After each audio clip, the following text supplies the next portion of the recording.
And I have such pleasure in welcoming Thiago Jesus to the stage, a friend, a colleague, and a deep love compatriot to talk about some of the important work that you're doing.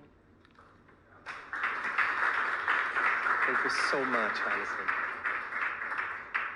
So good afternoon, everyone. My name is Thiago Jesus.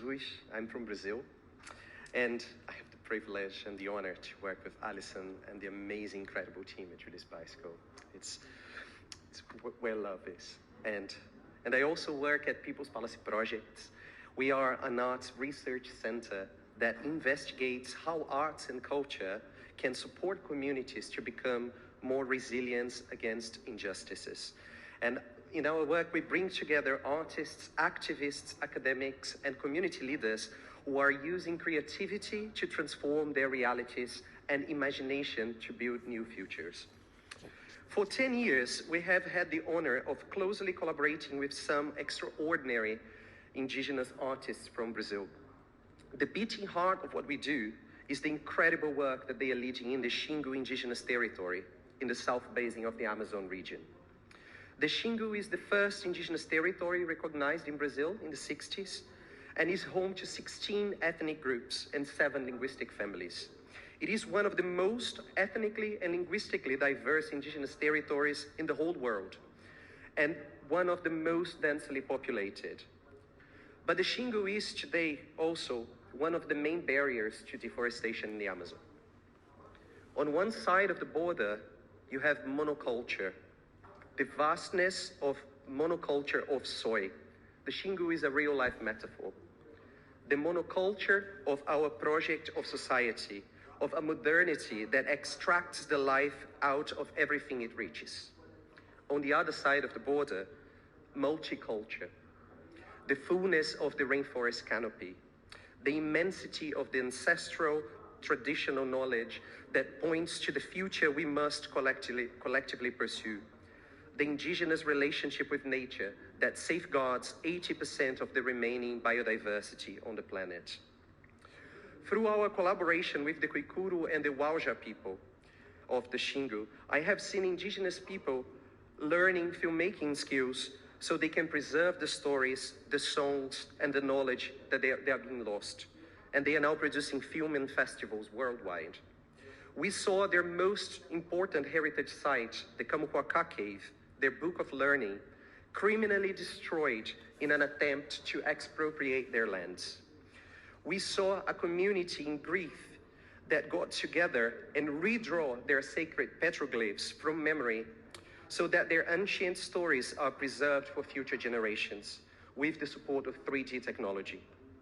And we are now seeing the ashes from the forest fires that have devastated the territories transformed into pigment, ink, and to create artworks, to raise funds so that they can expand their indigenous fire brigades, rebuild what has been destroyed, and be prepared again for the next dry season.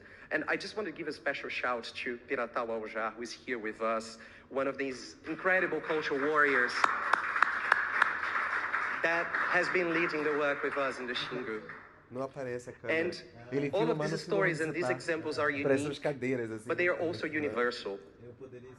They are the everyday stories of cultural communities in every corner of the world who stand day and night in resistance against this monocultural and extractive project of world that has given us the climate crisis.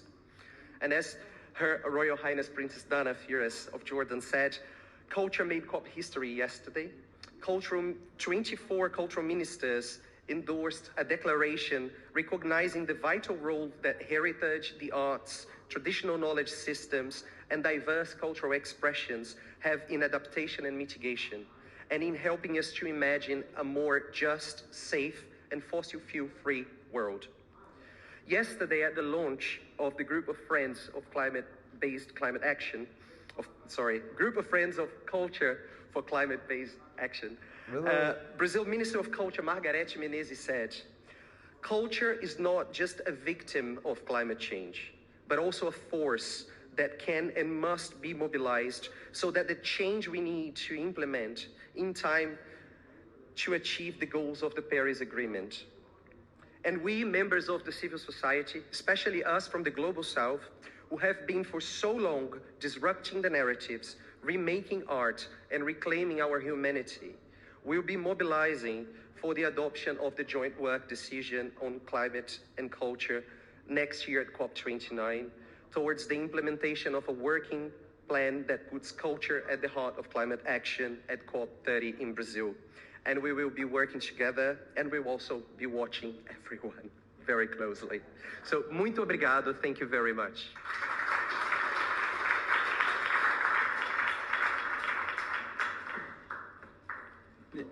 If you can't tell, the action plan to take the progress we've made on culture-based climate action in Dubai all the way to COP30 in Brazil is well in hand. Thank you, Thiago.